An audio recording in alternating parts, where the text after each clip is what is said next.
Со почетокот на оваа учебна година, Универзитетот Свети Климент Охридски од Битола доби нов ректор. Во наредните 4 години на чело на најголемата образовна институција во овој регион ќе биде професорот доктор Сашо Коруновски. Со него разговараме за неговите досегашни ангажмани, но и за предизвикот да се биде ректор на најголемата образовна институција во овој регион. На битолската јавност досега сте познат како декан на Факултетот за туризам и гостителство од Охрид. Што друго би издвоило од вашата досегашна професионална кариера со цел битолската јавност од поблиску да ве запознае?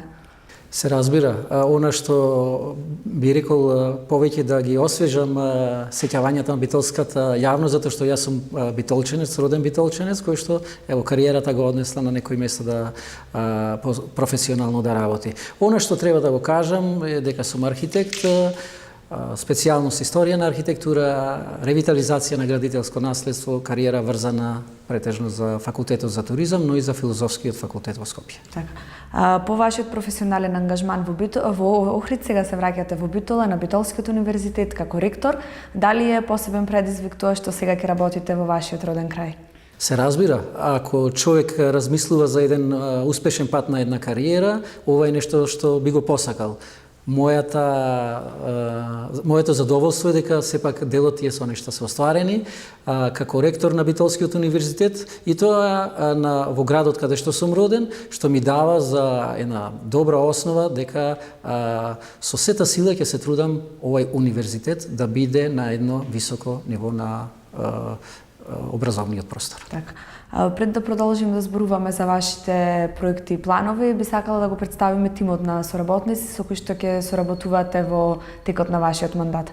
Се разбира. Тоа се вредни луѓе кои што исто ја гледаат една позитивна енергија, сакаат да вградат во развојот на универзитетот. Професор Маријан Ангелевски од Економскиот факултет во Прилеп како проректор за настава, професор Елизабета Бактовска од Техничкиот факултет како проректор за наука, професор Виолета Маневска од Факултетот за информатички и комуникацијски технологии како проректор за студентски прашања и професор Светлана Николовска од Факултетот за безбедност во Скопје како проректор за финансирање и развој. Така. Што беше пресудно во вашата одлука да бидат тие дел од вашиот тим и дали беше тешко да се одберат вистинските професионалци со кои ќе соработувате? Се разбира дека кога имате една голема маса на луѓе, еден, би го рекол, интелектуален потенцијал, мора да знаеме тоа дека овој универзитет има во себе еден огромен интелектуален потенцијал, тогаш е тешко да изберете. Но се разбира дека таа одлука, колку и да беше тешка, беше логичка кај секој од оние што се денес дел од мојот тим, а со секој изминат ден сум само посигурен дека сум ја направил вистинската одлука.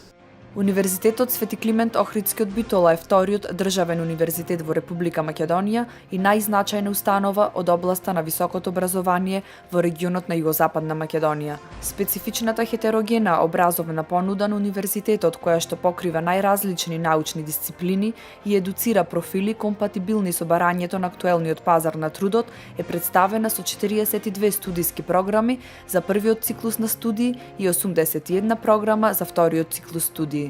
Седиштето на универзитетот е во Битола, а високообразовните и научно-истражувачки единици во неговиот состав и дисперзираните студии сместени се во повеќе центри, и тоа Битола, Прилеп, Охрид, Скопје, Велес, Кичево и Струга. Она што е заедничко во ваквото плуралистичко обкружување посветеноста во едукацијата на младите, дефинирана во мисијата и визијата на универзитетот. Кои се вашите приоритети на кои ќе бидете фокусирани во првиот период од вашиот мандат? Се разбира, во првиот период секогаш гледате да направите една анализа што да направите пресек на работите, затоа што ние не тргнуваме од нула. Треба да видите што се случувало, до каде е, она што е добро да го продолжите, нешто што недостасувало да го фаворизирате и да веќе го ставите во агендата на вашите планови. Првите акции се поврзани со делот за настава, условно ќе речам колку и тие да не можеме да ги одделуваме, затоа што точно се тие на една гранична подрачје на настава и наука, а тоа се делови да се воспостави една видливост на нашиот академски кадар веќе работиме на платформата ResearchGate, да секој наш професор биде активен на таа светска платформа, која што е прозорец во светската наука и образование. Значи, тие се вашите работи кои што... Од утре, односно денес веќе стартуваат со работа. Така. Што се однесува на долг рок, што може да се очекува, во која сфера најконкретно ќе бидете посветени за подобрување на квалитетот на образованието на долг рок? Некои ефекти кои што нема да се видат можеби денес или утре, но ќе се видат по неколку години?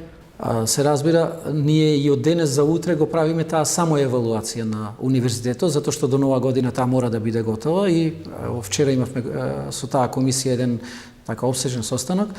Таа комисија ја гледам како комисија која што ќе го регулира квалитетот на образованието со сите европски стандарди и сите оние акции кои што ќе произлегуваат за да се достигне тој квалитет. Зборот квалитет е еден, ама за да го достигнете ви се потребно едно мноштво од акции. Не може квалитет само со една акција да добиете. ResearchGate е една од тие приоритети поврзана со наставата и со науката. Науката и активноста во науката е исто така една од тие активности. Задоволството на студентите дека сме обезбедиле добар образовен процес исто е еден од тие активности. Значи, цел еден комплекс на активности морате да ги сплотите и на крај добивате речам квалитет. Функционирањето на Универзитетот Свети Климент Охридски од Битола се заснива врз принципот на единство, на наставно-образовната и научно-истражувачката дејност. Универзитетот во согласност со начелата во Болонјската декларација и особено декларацијата од Саламанка за неодвојивост на науката и високото образование спроведува единствена политика во која што научно-истражувачката дејност има исто таков приоритетен третман како и наставно-образовната. Покрај истражувачките проекти, чија што непосредна цел е унапредување на наставата и осовременување на научно-образовниот процес, универзитетските кадри на УКЛО се носители на значајни проекти од програмите за научно-истражувачка работа на Република Македонија или заедно со другите партнери учествуваат во нивната реализација. Глобализацијата е генерален феномен во општеството, воопшто, а не во образованието е еден од носечките столбови на општеството. И мора да се издвојат добрите страни на глобализацијата и оние кои што не се така добри. Многу внимателно треба на тој простор да се работи. Тоа беше една од темите на светската конференција Магна карта на универзитетите во Болонја. Имав задоволство таму да бидам. И помалите земји постапуваат малку и внимателно кон тој процес. Затоа што тој процес на глобализација, на праќање студенти во странство, излезе дека на една отварање врата за да ги снабдуваме по големите универзитети со студенти. Мора да знаеме дека и локалните универзитети треба да отвориме еден обратен процес. И тоа го јас во една од дискусиите таму го кажав. Мора размената да биде двонасочна. Патот мора да, како што праќаме студенти, можеби не во ист толков број, ама и да примаме студенти. Тогаш ќе имаме и ние мотив да се вклучиме долгорочно во тој процес на глобализација. Инаку стои опасноста дека ќе бидеме ние само еден сервис, едно скалило за студентите да ги праќаме надвор. Тоа е добро можеби за студентите, ама за државата е одлив на мозоци, она што го викам. Така. Го спомнавте Болонја, па не можам да не прашам околу болонскиот систем, значи веќе неколку години е дел од нашиот образовен систем во Република Македонија, па кои се вашите размислувања за позитивните, но и предпоставам дека има и некои негативни страни, како и секоја новина која што се воведува. Се разбира. Многу е важно да имате повратна информација што се случува, да не одиме стихино во некој процес. Добро рековте, има и позитивни секој процес и негативни. Важно е да имате повратна информација што е тоа што сте добри и што е она што сте лоши. Дефинитивно, дури некои земји од Балканот влегува во систем на комплетна ревизија на Болонја. Сега ние не можеме да избегнеме од тие глобални трендови, дури ајде речам и западните земји имаат известни критики кон тој процес. Повторно една сериозна анализа за резултатите. Еве го тука квалитетот. Ако денес имаме послаб квалитет, не мора да значи дека е Болонја крива, ама дел од тоа намалување на квалитетот да видиме што Болонја влијаела во тоа. Затоа што реков, крајната цел е да имаме еден сериозен процес на образование кој што нашите студенти ќе ги направи на едно високо ниво на пазарот на трудот. Не велам дека до сега не сме го имале тоа. Ако нашите студенти се запослуваат насекаде во светот, тоа е признание на квалитетот на нивните способности. Така. Значи, да не се прифаќаат новите работи без да се направи анализа од позитивните и од негативните ефекти, нормално. Дефинитивно, знаете како е тоа. Системот, да речем, кој што функционира во Англија, вака не изгледа идеален. Ама тој надвор од Англија не е баш така идеален. Значи, проверете да видите англискиот во Германија, нема да функционира. Така и јас викам, дајте да направиме според искуствата од другите наш македонски систем кој што нема да е ништо драстично различен, но прилагоден. Европските трендови мора да ги прилагодуваме на наши услови. Сепак ние не живееме во Лондон, во Битола, во Охрид, во Скопје. Така, модел кој што ќе биде прифатлив за нашите стандарди, култура, традиција. Апсолутно, традицијата која што е дел од нашето образование, дел од како тоа учиме, како се дружиме. Тоа се тие вредности кои што не смееме да ги запоставиме, затоа што се многу добри. Така, јасно. Во контекст на работата, со колкав број на студенти моментално располага Универзитетот Климент Охридски, дали дел од вашата програма е посветен на зголемување на тој број? Ова година запишавме нешто повеќе од 2000 студенти. Не земајте ми за зло, мислам, активни студенти имаме околу 10.000, што е така е интересна една бројка, која што бара внимание, бара работа. Се разбира. Денес универзитетот функционира и сите универзитети европски и светски во едно бизнес окружување. Нашата, да речам, интерес за нас од студентите во една понуда која што е исклучително компетитивна и разгранета, сега наеднаш ако ви се намалува бројот на студенти, мора да внимавате нешто се случува со вашиот имидж, со вашата позиција на пазарот на образование. Мора да го кажеме тоа. Тоа е пазар на образование. Денес вие имате десетици можности кај ќе одите. Оној кој што кај нас дошол, значи ние доверил кариерата. Наше е да се бориме за секој студент, а после, кога тој ќе се запиши кај нас, обврската е неговите очекувања да ги исполниме. Може би не 100%, ама во голем дел. Тоа е како кога вие одите на пазарот на услуги, одите за нешто, плаќате и очекувате да го добиете нешто за кое што сте платиле. Јасно. Со отворањето на се поголем број на приватни факултети, универзитетите се соочуваат, можеби можеме да кажеме со еден проблем, со губење на студенти кои што решаваат своето образование да го надоградуваат на приватните факултети.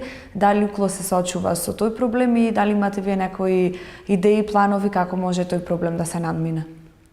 Тоа е, значи, турбуленција во пазарот на она што викам на понудата и на побарувачката. И секоја таква сериозна, да речам, промена, значи промена во вкупниот систем на образовна понуда, мислам дека тоа се трендови кои што си имаат краток рок, значи брзо понекогаш со сите оние добри и лоши страни на приватните универзитети, брзо ќе се искристализираат и кај нив кој е, да речам, квалитетен, а кој не е квалитетен. Помина времето кога вие едноставно сакате само диплома да добиете. Затоа што утре, ако предуслов за да се вработите е интервју, тогаш вие поинаку ќе размислувате за вашата опција каде да студирате. Така, јасно. Во изминатата година често пати како проблем се отвори прашањето со автономијата на универзитетот како образовна институција. Кои се вашите размислувања по тоа прашање? Да, тука се две навидум спротивни точки. Автономија и општествена одговорност. Тоа значи автономијата да делувате онака како што вие мислите и сметате како академска слобода заедница, а од друга страна вие овде се наоѓате и вие сте општествено одговорни да делувате, да реализирате програми кои што им требаат на ова заедница.